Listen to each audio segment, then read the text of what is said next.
சகோதரர் பக்தசிங் அவர்களின் ஊழியத்திலிருந்து விடாய் துணிக்கேற்ற வார்த்தைகள். பிப்ரவரி மாதம் 21ஆம் தேதி.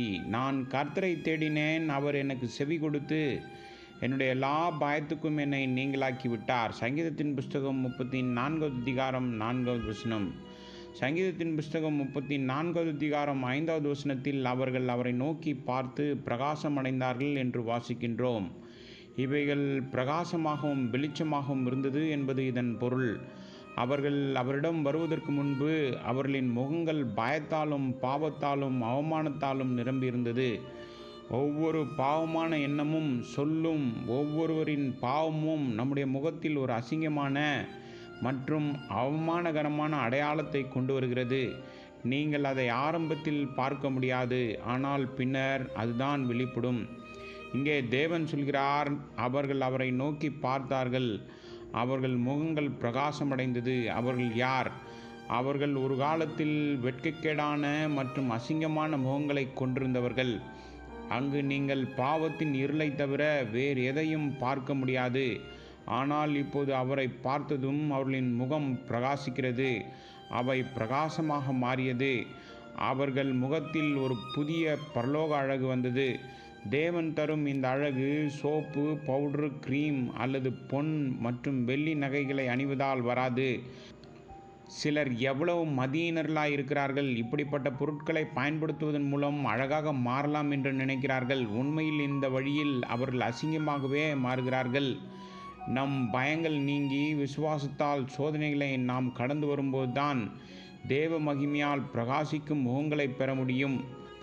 முணுமுணுப்பு, அழுகை, சோகம் நிறைந்த முகங்களுடன் தாவீதினிடத்தில் வந்த ஜனங்கள் இப்போது அதுலாம் என்ற இருண்ட குகையில் தாவீதின் முகம் பிரகாசிப்பதை கண்டார்கள்.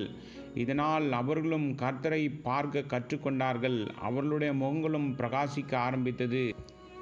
ஏழ்மையிலும் நோயிலும் அவர்கள் முகத்தில் தெய்வீக மகிமையும் அழகும் பிரகாசித்தது. இதே சங்கீதத்திலிருந்து 4, 6, 17, 19வது வசனங்களில் சங்கீதக்காரன் பல இன்னல்களுக்குள் ஆளாவதை பார்க்கின்றோம். ஆனால் அவன் கர்த்தரிடம் வந்து அவரை கண்டபோது அவனுடைய எல்லா பயங்களிலிருந்தும் விடுவிக்கப்பட்டான். அவனுடைய தொல்லைகள், துன்பங்கள் அனைத்தும் மறைந்தது.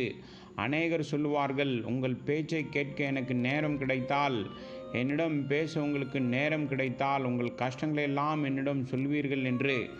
ஆனால் கேளுங்கள், உங்கள் கஷ்டத்தை யாரிடமும் சொல்லாதீர்கள். அவற்றை உங்கள் அண்டை வீட்டாரிடமோ போதகர்களிடமோ வேறு யாரிடமும் சொல்லாதீர்கள். அவர்களால் முடிந்தாலும் உங்களுக்கு உதவி செய்ய முடியாது. இந்த தேவ மனிதனாகிய தாவீது அவனது சிநேகிதர்களை கொண்டு முயற்சி செய்தான். அவர்கள் அவனை தோல்வியடைய செய்தனர். அவனுக்கு யோனத்தான் என்ற ஒரு சிநேகிதன் இருந்தான். அவன் அவனை மிகவும் நேசித்தான். அவன் ராஜாவின் குமாரன். அவன் அவனுக்கு உதவ முயன்றும் அவனால் முடியவில்லை. தாவீது மற்ற ராஜாக்களிடம் சென்றான். அவர்களும் அவனுக்கு தோல்வியை கொண்டு வந்தார்கள். இறுதியில் தேவனை தேடினதாக பார்க்கிறோம். வேறு விதமாக கூறினால் அவன் தேவனை கண்டான். பிறகு எனக்கு இனி வேதனையும் இல்லை, சோதனையும் இல்லை, துன்பங்களும் இல்லை, அவைகள் அனைத்தும் போய்விட்டது. கர்த்தர் எனக்கு உதவி செய்ததை பாருங்கள். அவர் என்னுடைய எல்லா பயங்களிலிருந்தும் என்னை விலக்கி விடுவித்தார். அவன் இன்னும் மலைக்குகையில் வாழ்ந்தாலும், அவன் இன்னும் அதே சிரமங்களில் இருந்த போதிலும், சவுலால் இன்னும் பின்தொடர்ந்தாலும், நான் கர்த்தரை தேடினேன், அவர் எனக்கு செவி கொடுத்தார். என் பயங்கள், துன்பங்கள், சோதனைகள் மற்றும் தொல்லைகள் எல்லாவற்றிலும் இருந்து அவர் என்னை விடுவித்தார். இவ்வாறே அவர் உங்களையும் விடுவிப்பார்.